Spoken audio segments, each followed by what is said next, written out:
Welcome to depression.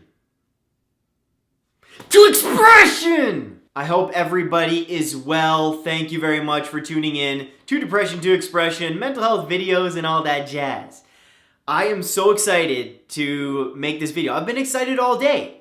Did some research, thought about what I was going to talk about, and now I'm finally here, ready to talk to you all. I just want to put a disclaimer out there that a lot of these things that I'm going to talk about aren't necessarily proven. There's a lot of research related to a lot of the topics I'm going to talk about, but some of these things are even my theories. So please don't take this as absolute fact, but I think what you'll notice is there's a pattern with these top 5 causes, and it's going to make you think.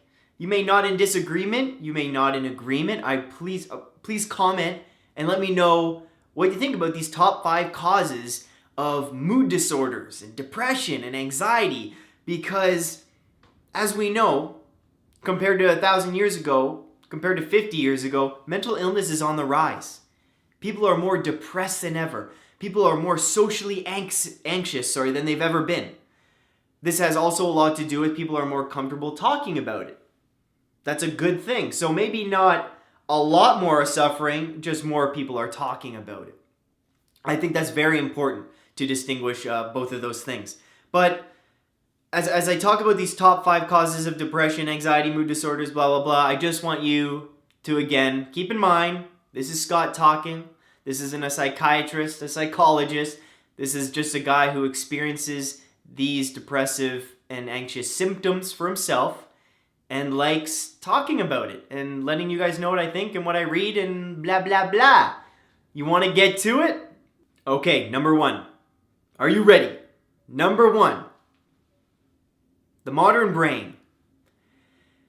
My brain, your brain, right now, if you believe in the fact of evolution, is 200,000 years old. I love talking about this stuff. 200,000 years old. Our mind, our brain. Pluck your mind right now into our ancestors 200,000 years ago, 100,000 years ago. What's it like for them? What's their lifestyle? Hunter-gatherers. Protecting their children. Trying to survive. Hunting. They haven't really started cultivation or sowing seeds. It's really, find a tiger and kill it. We're hungry. Sir, stay up all night because some other tribe might try and kill us. Stay on high alert. Let's walk for miles and miles and miles every day. 200,000 years ago. Think of that lifestyle. That's crazy. No phones, baby. Now, that same brain is in us today. Are you kidding me? Do you know how much has changed in 200,000 years? Because when they weren't Homo sapiens, but when we, our ancestors far before us, about 6 million years ago, left Africa, that is a long process from that brain to 200,000 years ago. That's a long time for a brain to evolve. So now we're talking about having a brain 200,000 years ago in 2016 with all of this technology, and literally the whole environment's changed. Nothing's the same. Nothing except for the sun and the moon and the clouds. The weather. Other than that, nothing's the same, guys. I'm talking to a camera. I have artificial lighting and electricity. I have a sweater made in China. I go outside in a city with 2.5 million people. There's advertising everywhere. There's glowing signs. There's street lights. There's the internet. There's social media, Facebook, Twitter. People are in my face all the time. If I want to know something, all I have to do is Google it. Take our minds from 200,000 years ago, where their focus was survival and walking, exercise, lots of vitamin D. And now, with all of those distractions, we are mostly sitting down during the day, looking at computer screens. If we can, work out for an hour a day, do some very basic exercises, very stagnant, nothing survival based, which is a good thing. That's a big change. So I haven't even done research on this. This is kind of my theory.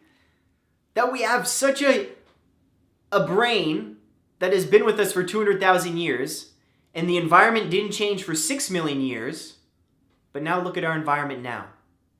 Are we adapting? Are we just monkeys driving cars? That's basically what we are. We are a 200,000-year-old brain driving a car using technology. We're still fighting wars. Our species is dumb.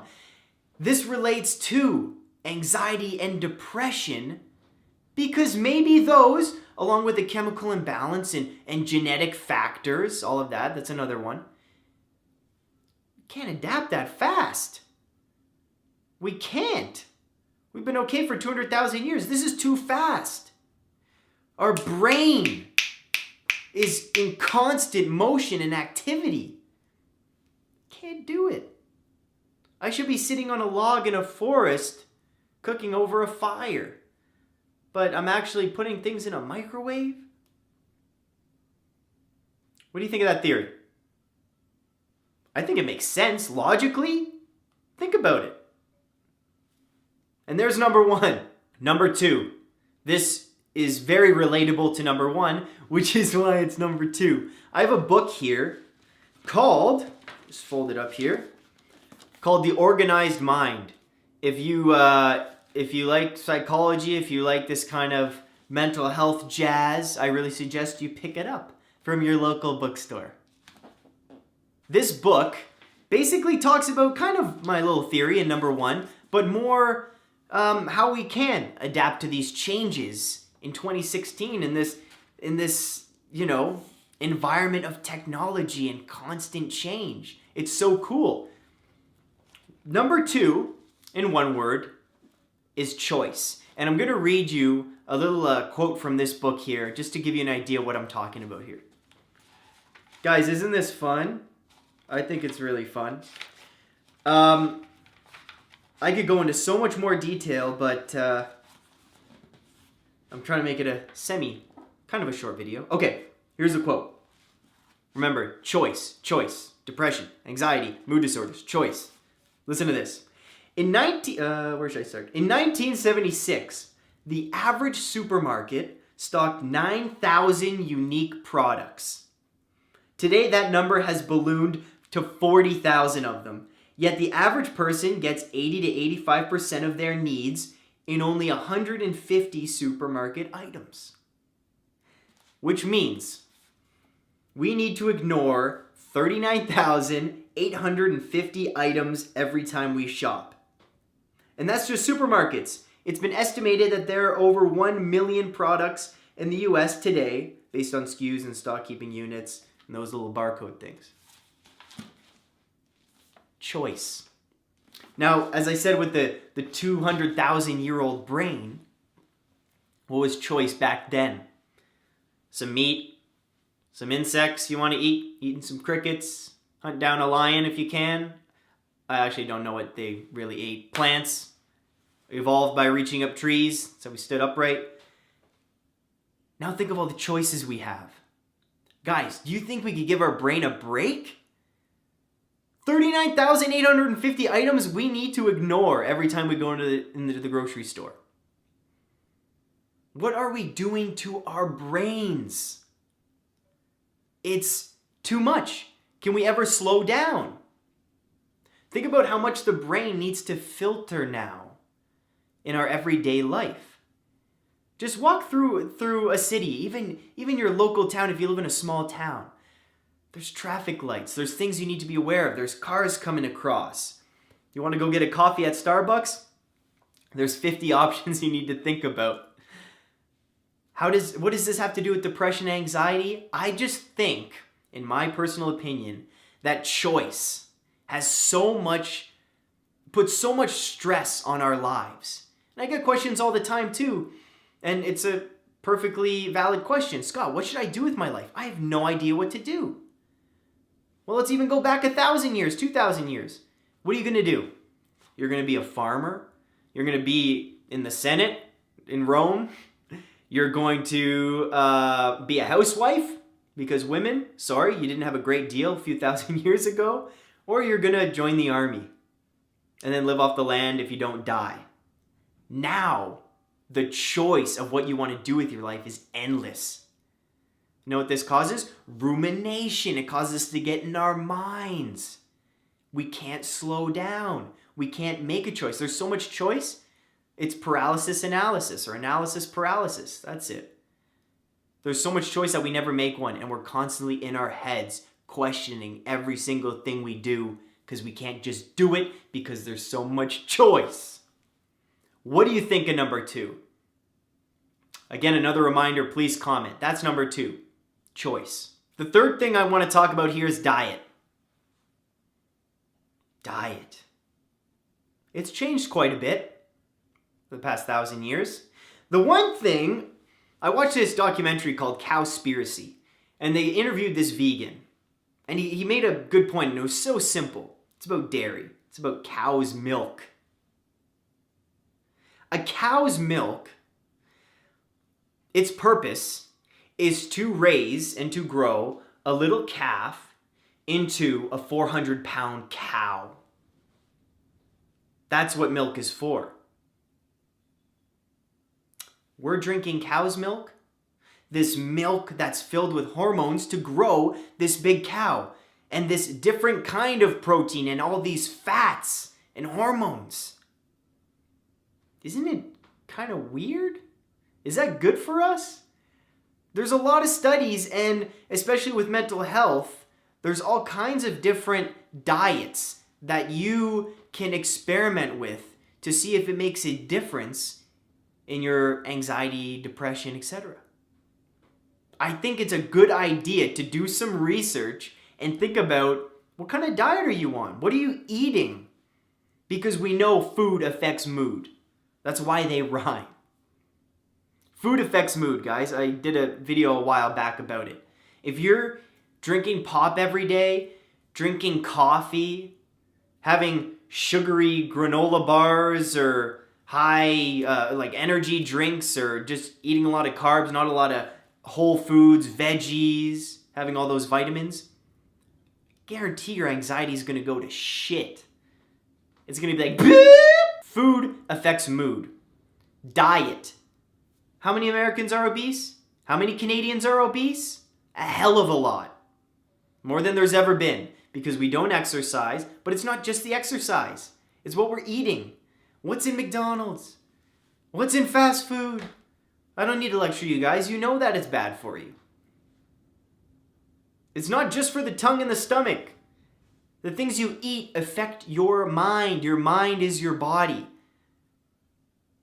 So the thing I would do, if I hadn't found the right medication that works for me, let's say, or the right therapy that works for me, I would consider my diet too. Have I considered that? No, I haven't even talked about my diet. Oh, I should probably revisit that.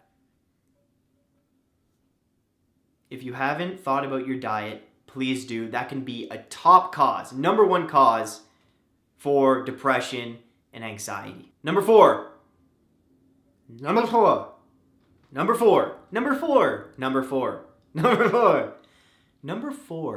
is slow down. If you haven't seen that slow down video, I highly recommend it. Just go to my channel, first subscribe, and then check it out. The slow down video was about, again, all these, see how these five things are connected? It's how we're really fast and we have this old brain, but it's our modern brain and we're doing too much and we can't just shut up and sit down and listen and focus. That's what number 4 is too. It's about slowing down. We can't slow down. There are so many distractions. We can't just do one thing. We have to bring our phones in the bathroom to take a shit. It's true. I do it. There was a TED Talk about this gentleman who went off the grid, no technology for a year. For a whole year. Can you imagine that? I couldn't do it. My job is technology. Off the grid for a year. And you know what he said? You know what he said? The thing he remembers most and the thing he'd never experienced before with technology is boredom. When was the last time you were super bored? If you have the internet and you say you're bored, I don't believe you. You can do anything on the internet. You can learn anything. He said he never experienced boredom like that while he had technology. And that's our problem. We're scared to be bored. When there's a moment where we're not doing anything, we're like, oh, I better pick up my phone. I'm waiting for the bus. Oh, I better pick up my phone. Waiting in line for an event, for the doctor, better pick up my phone. See what's going on. Who's missing me? Do people want to know what I'm doing? I better tell them. It's crazy, man. It's crazy. And I use crazy because it is crazy. We're all crazy. Jeez. So when I say slow down, it doesn't necessarily mean unplug, but it means be conscious of what you're doing when you have nothing to do. It's okay to be bored. It's okay to sit down and not have a TV in front of your face. Not even have a book, not have a phone. Sit down and just look. People will think you're crazy if you're looking at a wall in front of you, but I dare you to do it. Look outside. Sit down outside and just look. Get back to our primal instincts, our ancestors. Sat in huts and just looked at the sunrise and the sunset. That's why we connect so much with nature. We've been in nature for 6 million years. That's why nature helps with depression and anxiety. But when we're constantly on technology, on social media, and we can't be bored, we always have to be doing something, our minds are so active. There's no time to reset. There's no time to snooze. We're constantly in our minds, and that's the other message. All of these top 5.